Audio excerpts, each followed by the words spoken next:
5월 5일 새벽 묵상에 나오신 여러분들을 주님의 이름으로 환영합니다. 여러분, 오늘은 어린이날입니다. 우리 가정의 모든 어린이들에게 하나님의 은혜가 함께 하시기를 바랍니다. 더불어서 여러분의 삶에도 어린아이와 같은 순전한 믿음과 즐거움이 가득한 삶이 되시기를 바랍니다. 오늘 우리에게 주신 하나님의 말씀은 출애굽기 25장 1절에서 8절 그리고 22절의 말씀입니다. 제가 읽겠습니다. 주님께서 모세에게 말씀하셨다. 너는 이스라엘 자손에게 말하여 나에게 예물을 바치게 하여라. 누가 바치든지 마음에서 우러나와 나에게 바치는 예물이면 받아라. 그들에게서 받을 예물은 이러하니 곧 금과 은과 동과 청색 실과 자주색 실과 홍색 실과 가는 모시 실과 염소 털과 붉게 물들인 순양 가죽과 돌고래 가죽과 아카시아 나무와 등잔용 기름과 예식용 기름에 넣는 향품과 분향을 향해 넣는 향품과 에봇과 가슴바디에 박을 홍옥수와 그 밖의 보석들이다. 내가 그들 가운데 머물 수 있도록 그들에게 내가 머물 성소를 지으라고 하여라. 22절입니다. 내가 거기에서 너를 만나겠다. 내가 속죄판 위, 곧 증거계 위에 있는 두 그룹 사이에서 이스라엘 자손에게 명할 모든 말을 너희에게 일러 주겠다. 아멘. 여러분, 어, 앞서 읽었던 출애굽기의 본문들 중에는 하나님께서 시내산에서 이스라엘 백성과 언약을 맺으시죠. 그리고 그들에게 십계명의 말씀을 주시면서 어떻게 이스라엘 백성이 하나님의 백성답게 살아가야 되는지 알려주셨습니다. 그리고 이어지는 장들에서도 그 십계명 말씀에 이어서 좀 더 구체적인 삶의 방식, 그 규례를 알려주셨습니다. 그러니까 어떻게 하나님의 백성으로 올바르게 또 함께 살아가야 하는지를 자세히 알려주셨습니다. 자, 그리고 나서 오늘 본문 25장, 이곳에서부터 이어지는 31장까지 7장에 걸쳐서 하나님은 이스라엘 백성이 어떻게 성막을 만들어야 하는지 말씀하고 계십니다. 앞선 장들에서는 어떻게 살아가야 할지 그 규례에 대한 말씀을 주셨는데 그것보다 더 긴 장들을 통해 말씀하고 계십니다.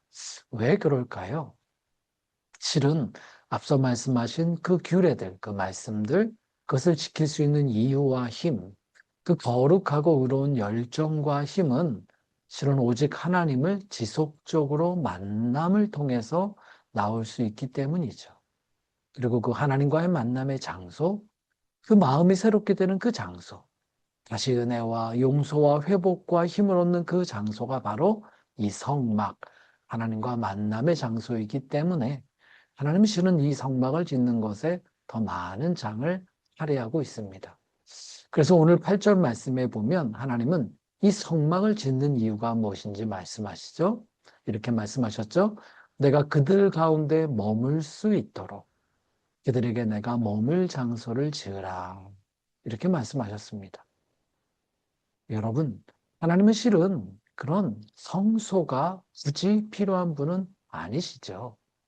여러분 뒤에 이제 나중에 그 이사야 66장 1절에 의하면 하나님은 또 이렇게도 말씀하셨어요.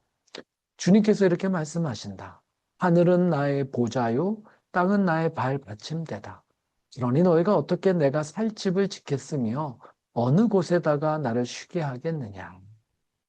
여러분 또 솔로몬 왕도 실은 그 자신이 이스라엘 역사상 가장 위대하고 아름다운 그 성전을 완성하고 나서도 그는 실은 이렇게 고백했습니다. 열왕기상 8장 27절 말씀 개역개정입니다. 하나님이 참으로 땅에 거하시리이까.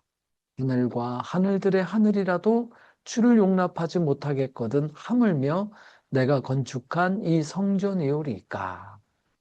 여러분, 후대의 솔로몬이 고백하고 그리고 더 후대의 이사야 선지자에게 하나님 말씀하셨듯이 신은 성전은 하나님이라는 분에게 반드시 꼭 있어야 될 장소이거나 또는 심지어 성전이 하나님을 다 담을 수 있는 그런 곳은 아니었습니다. 그런데 하나님께서 이 출애굽기, 이 시내산에서 이스라엘 백성과 처음 언약을 맺은 그때에 하나님은 이스라엘 백성에게 성막을 짓자라고 말씀하신 그 이유는 하나입니다. 바로 읽었던 8절에 말씀하신 것처럼 하나님이 당신의 백성 가운데 거하시기 위해서였습니다. 하늘 끝이라도 다 담을 수 없는 분이지만 오직 한 가지 이유, 당신의 백성과 함께 하시고자, 그들 가운데 머무시고자, 그렇게 하나님은 이스라엘 백성에게 성막을 지으라고 하신 거죠. 여러분, 여기에는 하나님의 마음이 담겨져 있습니다. 당신의 백성을 참으로 사랑하셔서 그들과 함께 입허하시고 함께 거하고자 하시는 하나님의 마음이시죠. 그래서 여러분, 신학자 미르솔라프 볼프는 이렇게 말했죠. 하나님께서 그곳에 계셔야만 해서가 아니라 그렇게 하기로 선택하신 것이다. 예. 이 성막을 지으라 하신 것은 바로 하나님께서 당신의 백성과 함께 하시기로 선택하셨다라는 거죠. 온 세상보다 더 크시니가 그 작은 성막을 짓게 하셔서 그러나 그곳에서 당신의 백성을 만나시고 그들과 함께 거하시겠다. 그들을 만나시겠다 하신 거죠. 그래서 함께 읽은 22절도 이렇게 말씀하죠. 내가 거기에서 너를 만나겠다. 내가 속죄판 위 곧 증거계 위에 있는 두 그룹 사이에서 이스라엘 자손에게 명할 모든 말을 너에게 일러주겠다. 그렇습니다. 여러분, 성막은 다름 아닌 하나님이 당신의 사랑하는 백성을 만나시는 장소인 거죠. 그곳에서 말씀하시는 그런 장소입니다. 여러분, 이 성막은 그러하기 때문에 실은 집과 같다 말할 수 있습니다. 여러분, 하나님이나 사람이나 이렇게 가끔 방문하여 만나는 장소가 성막이 아닙니다. 여러분, 성막이 그냥 하나님도 가끔 오시고 사람도 가끔 오서 서로 방문하는 장소가 아니에요. 오늘 본문은 분명히 하나님이 그 가운데 거하신다, 머무신다라고 하셨어요. 그러니까 영어로 하면 비지팅이 아닙니다. 이건 방문이고요. 이거는 dwelling입니다. 즉 거주한다라는 뜻이에요. 그렇죠, 여러분. 집이라는 것이 우리가 방문하는 곳은 아니잖아요. 집은 우리가 머무는 곳이죠. 성막에 거하시다, 머무시다, 드웰링 하신다라는 말은 그곳이 하나님이 거주하시는 집이라는 뜻입니다. 남의 집이라면 방문하는 거 맞지만 내 집이라면 내가 그곳에 거주자인 것이고 내가 머무는 사람인 거죠. 여러분, 하나님은 이 성막의 거주자가 되세요. 그곳에서 당신의 백성과 함께 거주하시고 머무시고 그들과 함께 지내시고 그들을 만나시고 그들에게 말씀하시는 거죠. 오늘 본문은 이스라엘 백성과의 언약을 맺으신 후에 가장 첫 번째 성막을 짓는 그 상황입니다. 하나님께서 함께 살아갈 이스라엘 백성과 함께 거주할 그 집을 짓는 거죠. 그러하기에 오늘 상황은 우리로 비유한다면 신혼부부가 처음 그 집을 짓고 함께 마련하는 신혼부부와 같은 모습인 것 같아요. 그 거주할 집을 준비하는 거죠. 함께 혼인으로 사역한 두 사람이 함께 머물고 함께 살아갈 집을 마련하고 짓는 것과 꾸미는 것과 같습니다. 그러하기에 하나님께서는 2절 말씀에 함께 살아갈 당신의 백성들에게 누구라도 그 집을 위하여 진심으로 바치는 예물을 받겠다라고 하시죠. 당연한 말입니다. 이렇게 함께 살아가는 집이라는 것을 우리가 이해한다면 그것을 함께 만들고 함께 꾸미기 위해 나의 것을 내어놓고 함께 꾸미는 것 너무나 당연한 일 아니겠습니까? 서로 사랑하는 신혼부부가 그렇게 꿈꾸듯이 그 신혼집을 마련하고 꾸미는 것을 생각한다면 오늘 본문이 잘 이해될 것입니다. 여러분, 지금 오늘 이 말씀을 우리는 두 가지 측면으로 적용해서 이해할 수 있습니다. 먼저 우리는 우리의 교회가 교회 공동체가 이 성막과 같다는 것을 이해해야 합니다. 예수 그리스도께서 우리의 머리가 되시고 우리가 그분의 지체, 그분의 몸이 되어 함께 지어져가는 성막과 같은 거죠.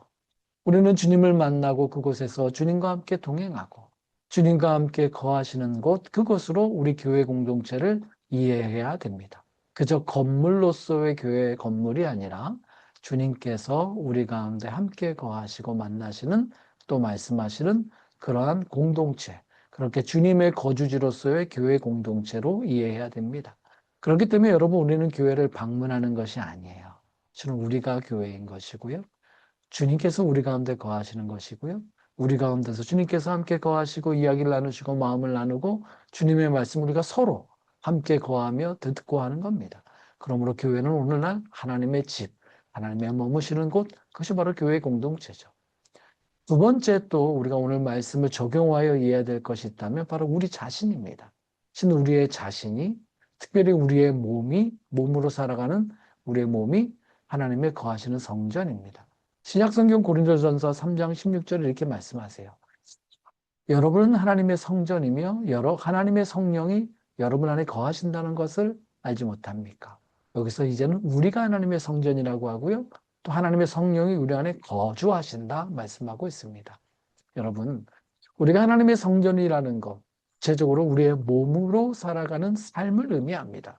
우리의 몸으로 살아가는 삶, 우리가 행하는 일, 직장의 일들, 관계들, 여가를 보내는 시간, 모든 것, 그 모든 것이 우리 하나님이 함께 거하시는, 드웰링 하시는 것입니다. 하나님은 우리 삶 속에 우리에게 방문하시는 분이 아니세요. 하나님께서, 그분의 성령께서 우리 안에 거주하고 계시는 거죠.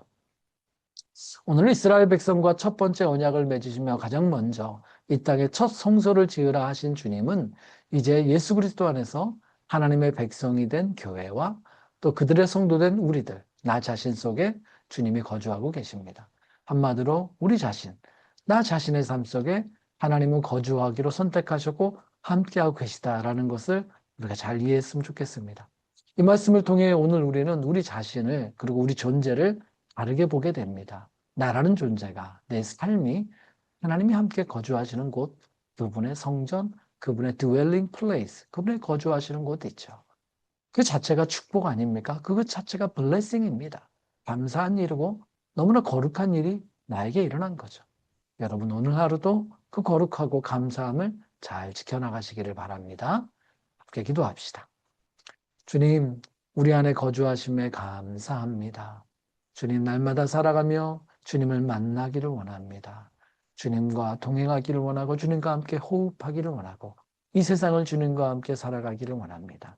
주님, 우리 안에 거하시며 주님과 만남으로 풍성하게 하여 주시고 기쁨과 은혜와 즐거움이 풍성한 삶이 되게 하시고 그러한 교회 공동체 되게 하옵소서.